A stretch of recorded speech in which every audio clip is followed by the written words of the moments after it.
Welcome to Rates and Barrels, Tuesday, August 26th. Derek Van Riper, Eno Saris here with you on this episode. We have another milestone for Cal Raleigh.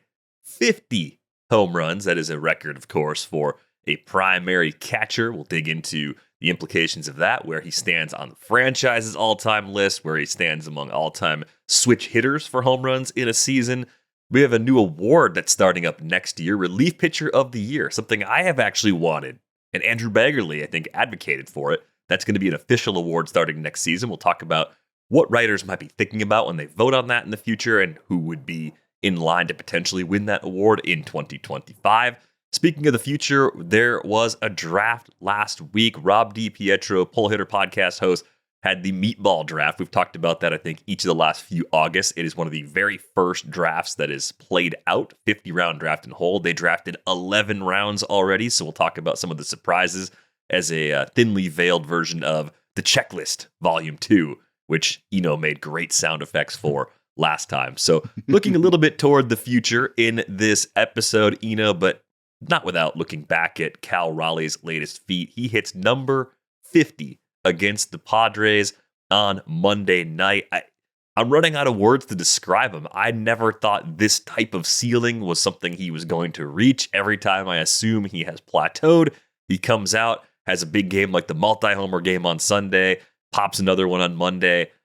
What's left? I mean, he's looking at Ken Griffey Jr.'s franchise record. He's 6 away from that now. So that's within range since there's still a little over a month to go in the regular season. Cal Raleigh is now 4 homers away for the major league record for home runs hit by a switch hitter. That's held by Mickey Mantle. So that's been a record for a long time. I mean, this is just simply unbelievable, the season that Cal Raleigh has put together.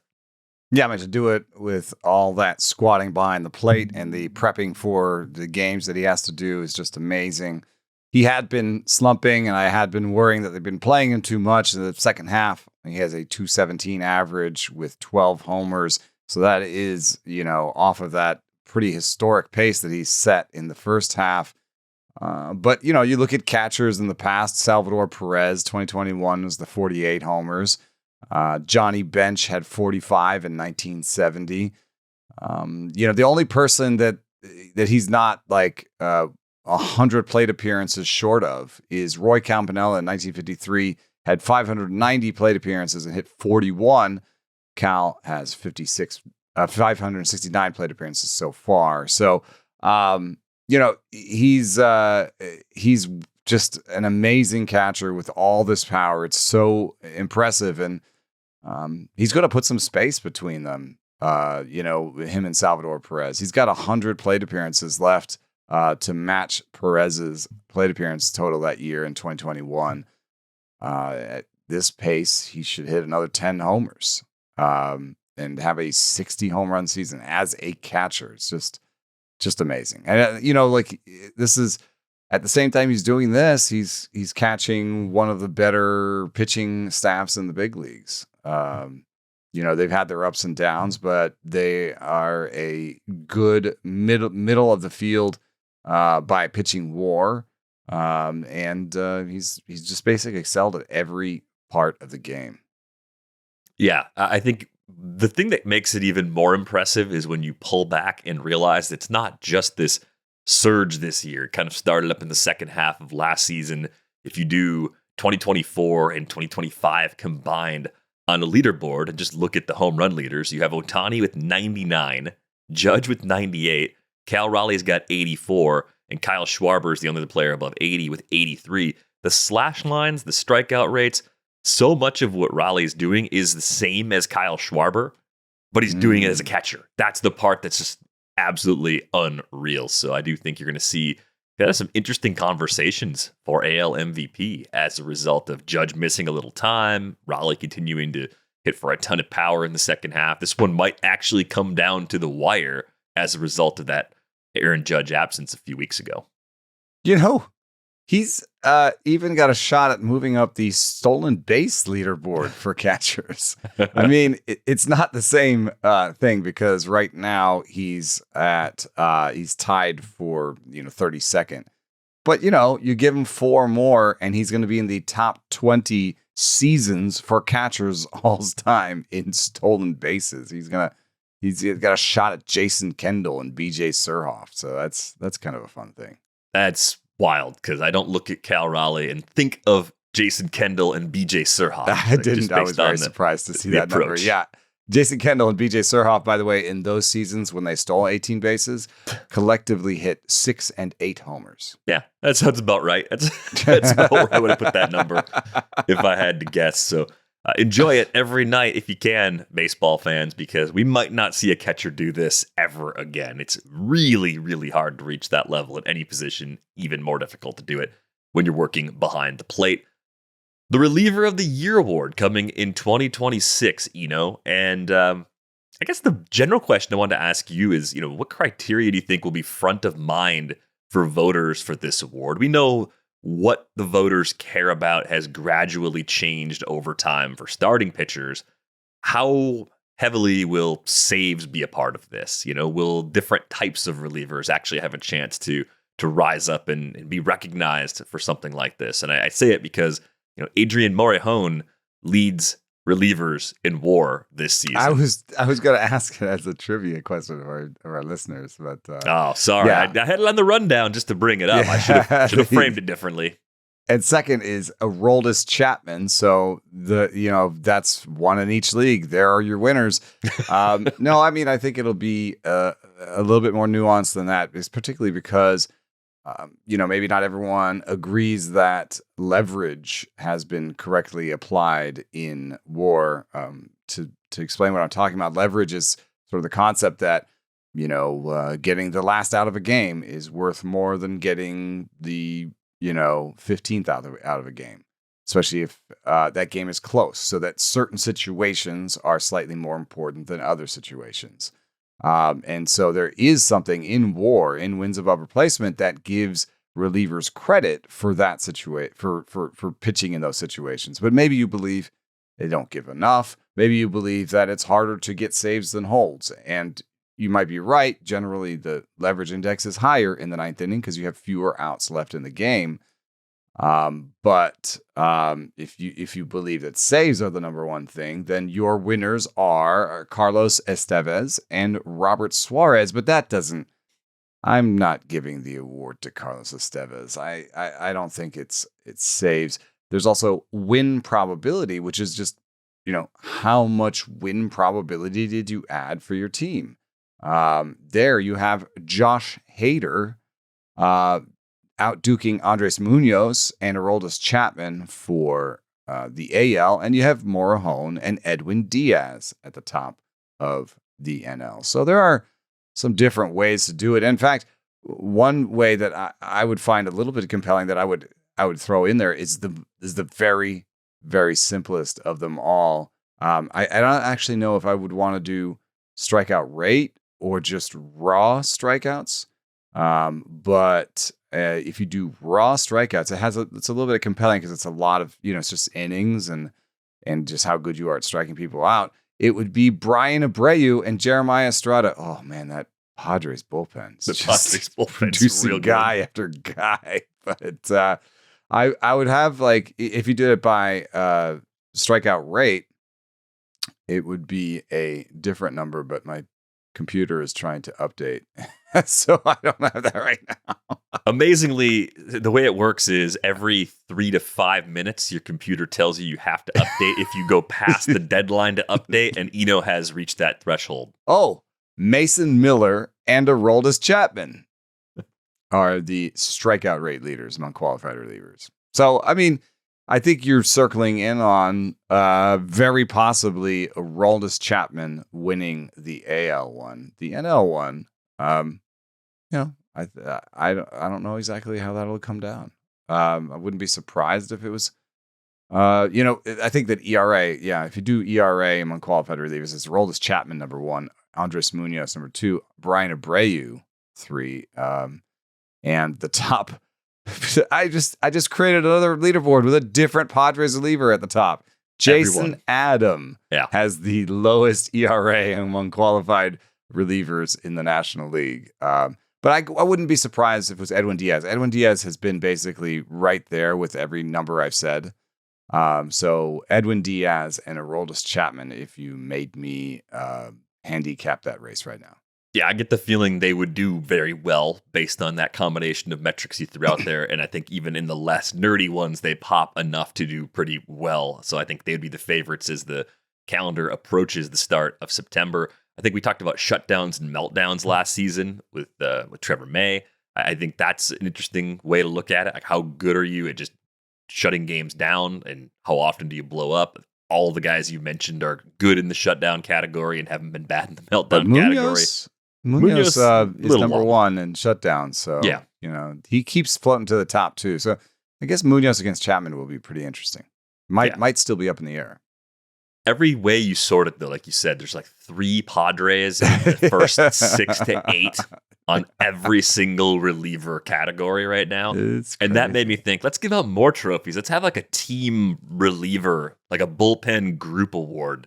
Like it'd be kind of like rewarding an offensive line in football. It's been like, hey, we're having an offensive line award. We're not going to have the best left guard and the best right guard. We're going to say which unit was the best, because guys get hurt. Sometimes that 6th guy that plays a couple spots matters. Same in the bullpen. Sometimes you have some guys that are glue guys that are really important too. Let's recognize the entire unit and acknowledge them as maybe that could be an special idea for Rates and Barrels awards. Tell us in the Discord what kind of awards we could hand out at the end of the year that would be different. I know there's awards creeping. Oh yeah, there's like too much of it, but we could have our own little spin on something. I'd like to upcycle things for the awards. At one point, I wanted to tap into the resources of someone's 3D printer. I decided that was a little bit wasteful. Therefore, I'm going to find things that I no longer need in my home and award them for our trophies. That is the best possible way to not waste stuff, but also give people prizes for their hard work. One more topic as we look into some kind of future stuff. You were asking this before we started, saying who of the teams that likely will not make the playoffs this year, who has the best chances of actually reaching the playoffs in 2026? And we kicked around the idea of drafting teams. We're going to play. Yeah, let's do this. Let's do the draft. Do you want to do the draft, or do you want to play collaborative? Yeah. Let's do a draft. Okay. All right. You did a little more research here. Should we put the numbers on the screen? We'll have to remember these things. Yeah. We never go back and check what happened in our drafts. We have to remember that we did a draft. So what I do is I go back and check, and if it's good for me, it comes back on the rundown. And if I look stupid, I just don't put it on the rundown. Because I'll just set a little calendar reminder, but like, how did we do in that second half draft last year? But like, I took Bo Bichette and he was hurt. Won by a little bit. We don't need to talk about that again. And then occasionally I'll light myself on fire because I explained my for methods. The content. but I trust that you will forget. I trust it will slip your mind because there's a lot going on. I trust that the next security update your computer's trying to make you do will quickly make you forget what I just said. That is my hope at the very least. So you put together this board. This is my homework. Yes. This is your homework. I didn't. It's not sorted. Damn it. All right. Well, just there's no sort of rhyme or reason to this really, except that I guess if you look closely, it's sort of ranked by quality by American League and then National League, but not really. Any case, there is information that's interesting on the field for you. What you can tell is in the first one, we said you had to have less than a 5% chance of making the playoffs the rest of the way. So that's how we group these guys: Rays, O's, Guardians, Twins, White Sox, Angels, A's, and then Marlins, Braves, Nats, Cards, Pirates, Giants, D-backs, Rockies, right? So then I wanted to say, like, what is your projected rest of season rank in wins above replacement? So what's your team's quality right now, irrespective of the playoff chances? Because the playoff chances have to do with who you're playing and what your division looks like and stuff like that. And, what's interesting is that the Braves are the 11th best team projected going forward in total wins above replacement. The Rays are 14th. I mean, these are very close to playoff teams. Maybe a surprise for you is that the Twins are the 3rd best team that won't make the playoffs this year. The Twins are 15th in projected rest of season WAR rank. The Orioles are only 19th. They're behind the Guardians at 18th. The Giants are at 17th. I'm not going to go through all of those because once you pass those teams, they're all pretty bad. I mean, the D-backs at 22, the Cards at 23, Angels at 24, A's at 25. It's like they're all 20 to 30 after that. But I think there's a couple teams that bubble to the top. And one of my first picks will come from teams that have a projected rest of season WAR rank that starts with a 1. I will just tell you that right now. I'm predisposed to teams that actually have something on their team now. And then the last one was an eyeballed thing where I just basically took their payroll for next year on Fangraphs on Roster Resource. I tried to just add in the arbitrations with my eye. I know this is terribly imprecise, but it does give you a sense of, how much money they might have to spend in the offseason. And it's not all things are equal. There is a far and away a team that has the most money to spend, and that is the Orioles, where their payroll next year is $70 million lower than the payroll that Roster Resource has for them this year. That's because they've really made it a priority to sign a lot of one-year deals and have short-term deals with everybody. So they might have $70 million in their pocket. Other notables are the Angels with 50. Who knows if they have the stomach to keep spending the way they are with the results they're getting, though. So there may be a mandate to slow that down. The Braves with 55. And then the Giants with 45. This is imprecise, though, because not only am I judging the arbitration numbers by eye, but like something like the Twins. The Twins say, $45 million, but we know that there's a little bit of an austerity project in Minnesota right now. So even if they have, quote unquote, $45 million to spend versus what they spent this year, maybe ownership wants them to spend less next year. I mean, that's, I think, consistent with what we're hearing out of Minnesota. So, those are the criteria that I would use to do a draft. Well, since you did more homework, I think you should get the first pick. We're not going to snake it. We're just going to alternate. We'll take 3 teams each, and I will set a reminder for September of 2026 to see if we are able to identify any playoff teams more than a year in advance. We'll see if we have that ability. I'll pop the board back up on the screen so you know all the teams that are eligible. Who is your first pick considering all those factors? I'm going to go with the Atlanta Braves. I just like that they have a team that is projected to be 11th best rest of way. They have some money. There's some reason to believe that their health outcomes will be better next year. And there's some players on the team that should regress positively. Austin Riley should be better health next year. Hopefully Chris Sale has better health next year. That's not a given, but you sort of hope for it. You hope Schwelly makes it through the season. They've developed guys this season with like Hurston Waldrop taking a step forward. And I just think a full season of Acuna and a full season of Austin Riley. And I'm still waiting for like Ozzie Albies to have like a resurgent year. I'm not necessarily thinking that he's going to change the trajectory of his career, but I do think he is the type of player that could pop in any one given season. And so I'm waiting for like another good season from Ozzie Albies. Any one of these sort of things comes together in, a way that's better than expected, and the Braves are in the playoffs next year. Yeah, I think their big project as a team is going to be rebuilding their bullpen. Like, of all the things that you'd have to fix quickly, that's not the hardest thing to fix. And if you don't get enough during the offseason, you can always trade for relievers at the trade deadline as well. So I think the Braves make sense. I think if we polled the listeners, they'd probably be a consensus first pick, perhaps, in an exercise like this. And they've spent money on the bullpen before. Raisel Iglesias was a trade acquisition, but the reason he was available was money, and then they spent money on him in extension, I think. And so they could be someone that just goes out and drops the money that it takes to get Robert Suarez.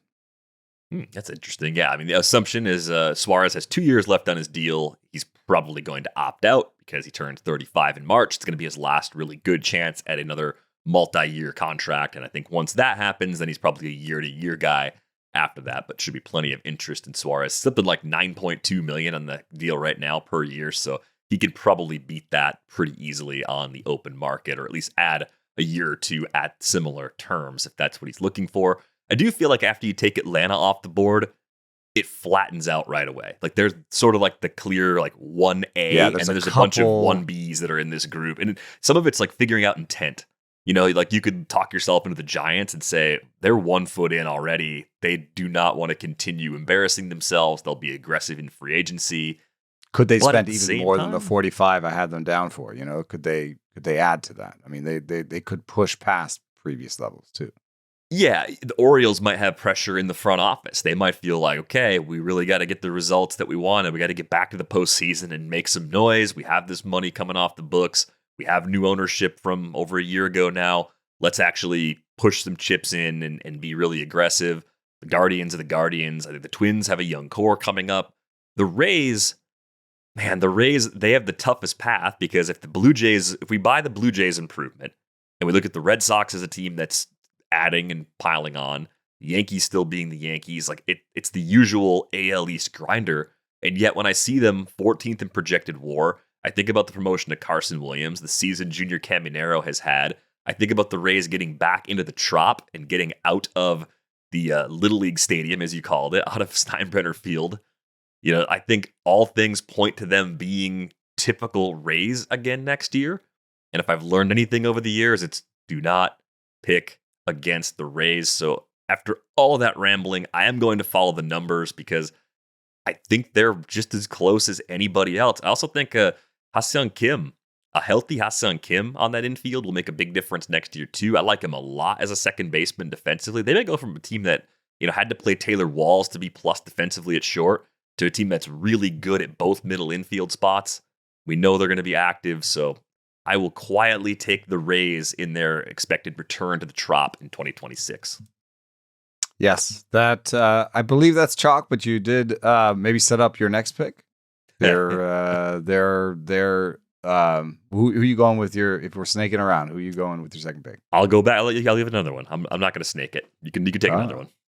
Oh, all right. It's even enough. Let's just hand it back and forth. Yeah. All right. Well, I did think you made a good case for the Giants. I'm going to go with the Orioles, though. I think that's the biggest amount of money to spend. I don't know if they'll go and get Framber, and that's what I would want them to do.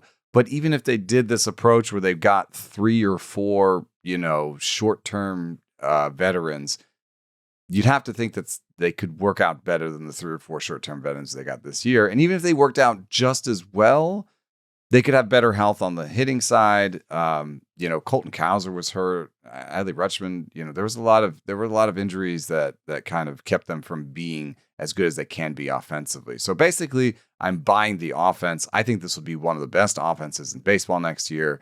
And I'm just hoping that they can do a little bit better with their money when it comes to improving the pitching staff. They do have enough of it.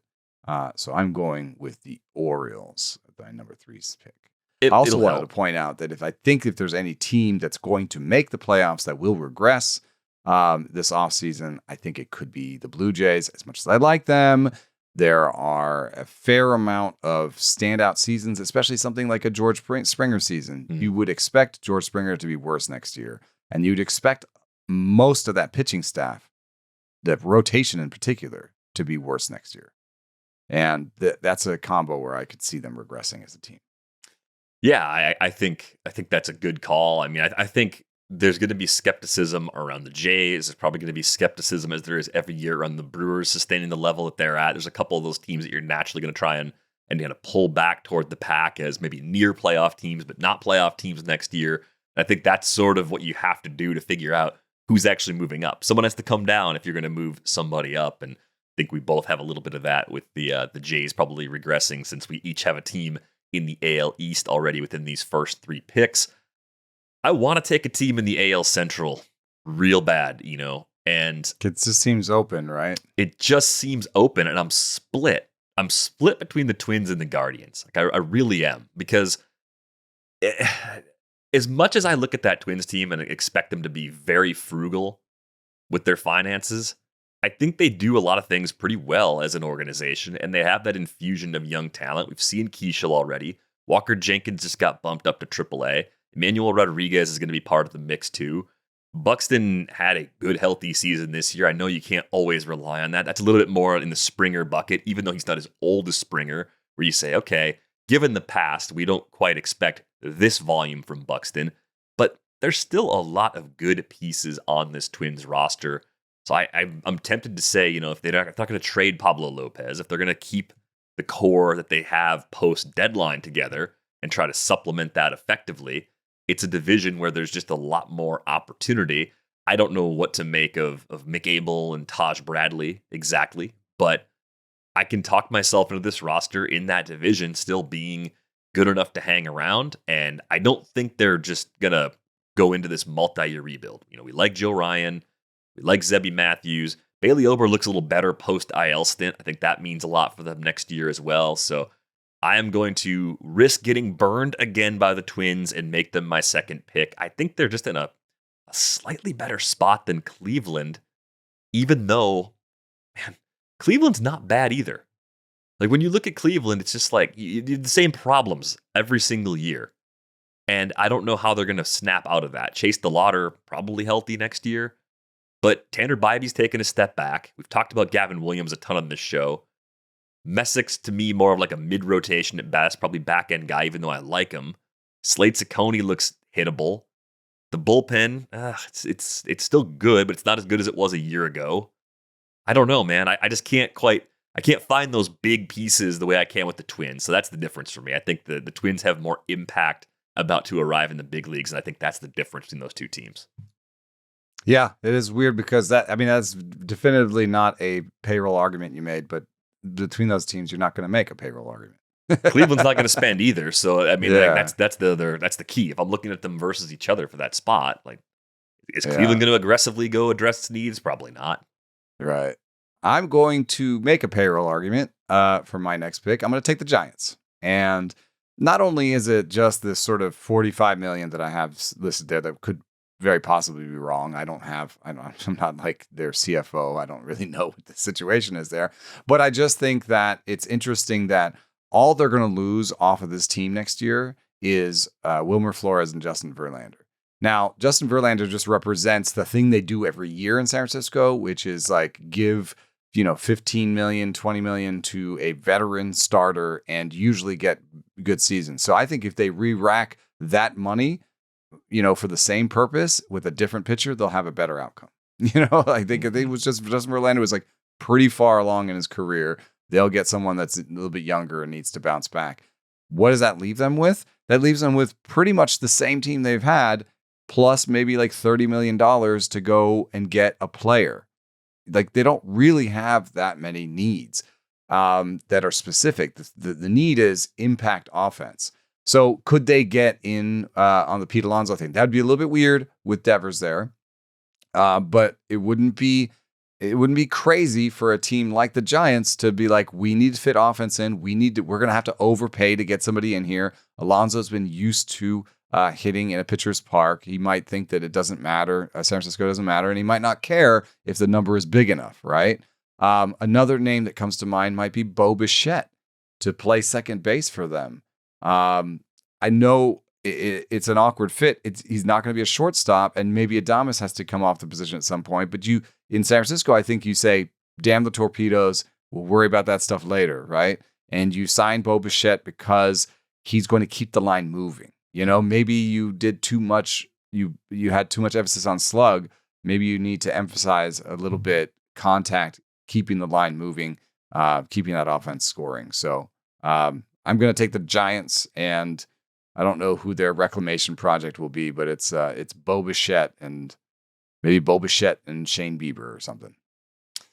Yeah, that'd be a nice combo if that's what they did. I think it's more aggressive than the Verlander sort of move, but certainly doable if they want to keep pushing chips in. Yeah, that's just the name that came to mind. I'm not sure who that arm is, but they could. If they spent all their money on two players as opposed to spreading it around, that would be a better way to impact the Giants roster. And I think that, it's interesting that they're not losing that many players. So I'm going to make the terrible mistake of taking a third American League team, but maybe it gives me a higher floor, right? I can't be wrong about all three of these teams. I'll take the Guardians after all the nice things I said about them. Oh, wow. So you're... I'm basically fading the Royals, I think, is what I'm doing. I'm like, okay, you're going to be a little better, but I'm still just not all in on Kansas City. I'm I'm saying this in like a complimentary way too, though. I think they've done a lot to make the organization better. I just wonder if they're already kind of bumping up against the ceiling of what they can do with their resources right now. And I don't know if they have, other than Jack Caglione coming up and being better than he's been so far, I don't know if they have much more on the impact side. Maybe Carter Jensen behind the plate gets into the rotation next year as one of their catchers, and he adds another much-needed bat. I don't know if they're going to go out and make a splash in free agency this year other than like second or third tier type guys. So with Cleveland, it's the steady ship. They just keep finding a way. You know, I'm hoping they have something there with guys like Kayfis. Maybe the second half from Manzardo's real. But I guess the question I have for you is like the two teams that are probably not in the playoffs this year that have higher odds than the other teams in this group are the Rangers and the Reds. And if they were eligible for this exercise, would either of them been your first pick ahead of Atlanta?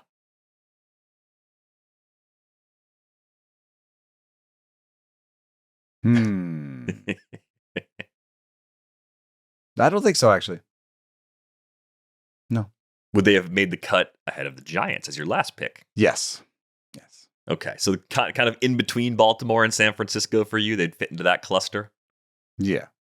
They're good teams. You could see the Reds maybe regressing in some certain categories. And the Rangers are oldish in places. But maybe, I haven't investigated their finances so much, but maybe they have money to sort of stave off some of that oldness. Keep wondering if my whole secret to all of this actually working out is the AL West only having one playoff team in 2026, the Central, AL Central squeezing in 3. If we could have a Tigers, Twins, Guardians trio in 2026, that'd be really good for me. And then the Rays find a way to take second in the AL East. I mean, I'm just wishing for absolutely insane stuff over here. But I'm just glad you stopped the draft at 3 because I was painfully searching for my next team, and I didn't really want to pick anybody. My regret is not snaking it because I would have probably stacked the Rays and Orioles, but I ended up stacking AL Central teams instead, which might be a little smarter since I picked the Rays and Orioles to meet in the ALCS this year, and that is clearly not happening. A very, very wayward prediction for me on that one. All right, let's take a look ahead at 2026 from the perspective of Pull Hitter Pod's Meatball Draft. 11 rounds in the book so far. This is a 50-round draft and hold. Once the offseason begins, they finish the other 39 rounds. Year 4 of this draft that Rob DiPietro has put together. I was reading James Anderson's recap. Looks like Steve Weimer's going to win for the second consecutive season. Bubba Dentrick, Casey Bubba's won it once before. So there's a lot of familiar names, different podcasters, good NFBC players. But waiting 2 years in a row when the draft is this early, that he's got to have some sort of throw the board up. Steve Weimer's a really good player. Like there's a lot of really good players. He's very good. What did he do this year? So if he's got the first pick, that helps, but I don't think it's veteran just starting pitchers. He doesn't take a lot of chances on young players, at least not in this draft. These are at least not in the early players. parts. Yeah, these are all pretty old guys. I think the most surprising thing that he did actually was O'Neill Cruz at the 2-3 turn, 30th overall, like that. Just so people know what we're looking at, he went Ohtani first, O'Neill Cruz, Chris Sale, Dylan Cease, Jeff Hoffman, Luis Robert, Salvador Perez, Willie Adames, Sonny Gray, Yandy Diaz, Ryan Helsley. So all like just super high volume players in terms of their role. Like zero question about how much they're going to play outside of any health concerns. And yeah, that's a solid group. They're overall. Kind of boring. It's kind of team boring a little bit. I mean, you get Shohei, so and I do think that O'Neill Cruz being that high is a little surprising. With a 210, 220 type true talent batting average, you just need everything else to be good, right? Yeah, I think so. It looks like a really solid foundation. You look at that fountain, you're like, oh, okay, so he's won back-to-back years. Yep, that tracks. That's a good squad. You don't want to be taking chances, and I think that's a little bit partially one of the things that I noticed about this draft was no starting pitchers in the second round. Yeah. And I think that's because the first round starting pitchers, Tarek Skubal, Paul Skeens, Garrett Crochet, like everyone's like, oh, we know who those guys are.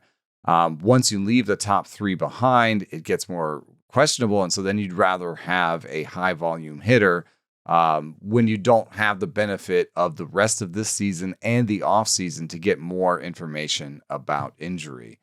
And so, for example, Chris Sale was his 3rd round pick.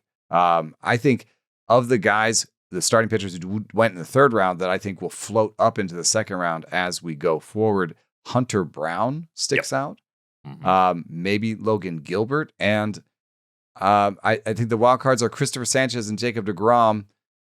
I think they could float into the 2nd round next year too. DeGrom is always just a question of the stomach for injury risk in any given draft room. So I just wanted to point out that I think that some of those starting pitchers will float upwards as they prove themselves to be healthy and finish off the season with, big volume numbers, as Hunter Brown will. Yeah. So the top of the board, just in case you're not watching on YouTube or you haven't seen it in the Discord already, Ohtani, Judge, Witt for the first 3, Jose Ramirez, Ellie De La Cruz, Tarek Skubal, first pitcher off the board at pick 6. Then it went Corbin Carroll, Juan Soto, Kyle Schwarber at number 9. A little bit of a surprise. To Ryan Roof. That's the biggest surprise for me of the first round. You got Julio Rodriguez, Jackson Churio, Junior Caminero went to Bubba at 12. Back-to-back pitchers with Skeens and Crochet at 13 and 14, and Gunnar Henderson to our buddy James Anderson from the 15 spot. So I also wanted to point out James Anderson's beginning. At the turn, he went Gunnar Henderson, Vladimir Guerrero Jr., Roman Anthony, Mookie Betts, Framber Valdez, Mason Miller. I think that's beautiful. I think that's a really nice beginning. That's one of the ones that really stood out for me. He's got a little bit of everything, and I think a solid, really good batting average foundation with that first 4 group of hitters too. Do you like Mookie though? Early round 4, I think of the picks, that's the one where it's like I didn't really know where Mookie was going to go. I'm having a hard time putting an actual value on what he's going to do in 2026 in the wake of 2025. We know the context of what happened, right? He had the illness, lost a ton of weight. We know it's really difficult to regain weight over the course of the season. A lot of guys lose weight anyway over the course of the year. He's played shortstop all year, so he's going to be a shortstop next season as far as eligibility goes. 4.7% barrel rates, the lowest we've seen from Mookie since 2017. Where do we go from here? Projections for rest of season have a 276, 354, 464 if you're looking at the Bat X. And I do think a rest of season projection today on August 26th, like the slash line, is probably a pretty good starting point for what you're likely to see for 2026. It sort of just keeps on going. It's collecting inputs overall. Are you buying that as the new version of bets? I'm gonna buy some Mookie Betts at that level, and here's why. This is the soft stuff. The soft stuff is just that he has before in the past dedicated himself to bat speed training. And off-speed training. He dedicated himself this past offseason to being the best shortstop he could be, right? I think that cost him a little bit of attention when it came to the bat. I think he'll basically go back to driveline and do the bat speed training that he did before he kind of had a good power season a couple years ago. I think he'll rededicate himself to hitting. This is sort of soft skill stuff, but we've seen it before from him in the past. But the other thing is, as bad as it seems it's been this year, let me read you a line here. Mookie Betts earned value in the auction calculator this year, $9. Wyatt Langford, $9.10. Bryce Harper, $10.20. I just feel like that's as bad as it can get, And if I buy a $10 player where this is being talked about, I mean, what round did he get him in? Early round 4, first pick of round 4. 46 if I overall. buy a player there that could get me $25, and I think the worst case scenario is he gets me 10, I kind of like that. All right, so you're there. Plus, you think that's a good spot for him. Here's another thing I want to say. Throw that thing up real quick. I hate the 5th and 6th rounds a lot. So if Mookie even falls to the 5th or 6th, I will eat him up like a bowl of Cheerios, dude, because the 5th and 6th rounds are just full of landmines, man. I don't understand it. there's Cody Bellinger, and there's Jose Altuve, Luis Robert, Carlos Rodon, Robbie Ray, whose velocity was down to 91. Spencer Strider, who I still don't know how good Spencer Strider is. Josh Naylor, who's not going to steal the same amount of bases, next season. I know we've been doing puff pieces about how slow he is and the stolen bases. I think this is a classic case of stealing bases in your contract year.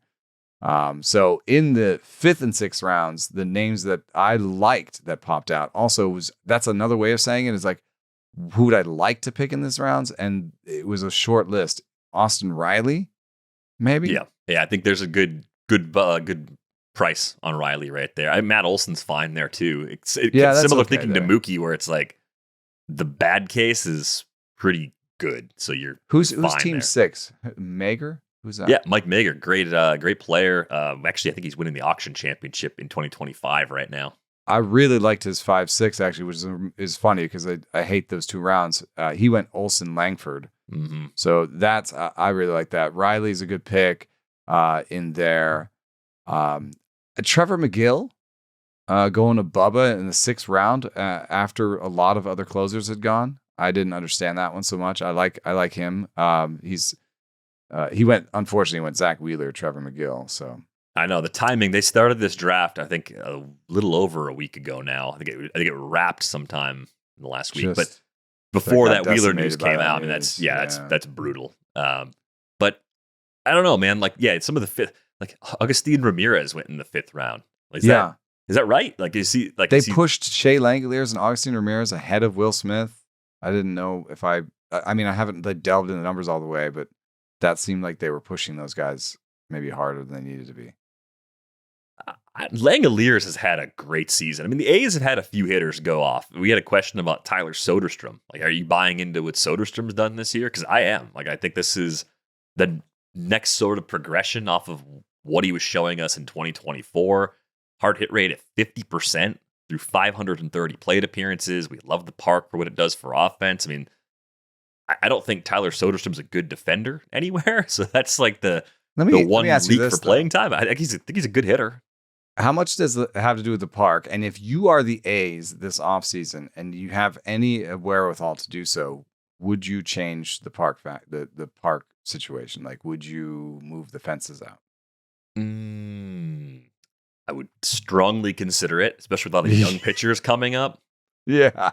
And I would point out Tyler Soderstrom, 23 homers this year, 14 on the road, 9 at home. So it's not he's not eating big time in Sacramento or anything. So, I mean, that's good news. Yeah, I think that's pretty good. I'm happy with that. I just think Soderstrom has been consistently good. Oh, and I don't want to take away from Shea. I was just a little surprised to see because Shea, worked all offseason. I talked to him about this, and it was a real thing for him was improving the strikeout rate. He managed to keep his bat speed, keep his barrel rate, and take 7 points off of his strikeout rate. So I believe in a lot of things he did. It's just that I also think that Will Smith is probably, true talent wise, the best catcher.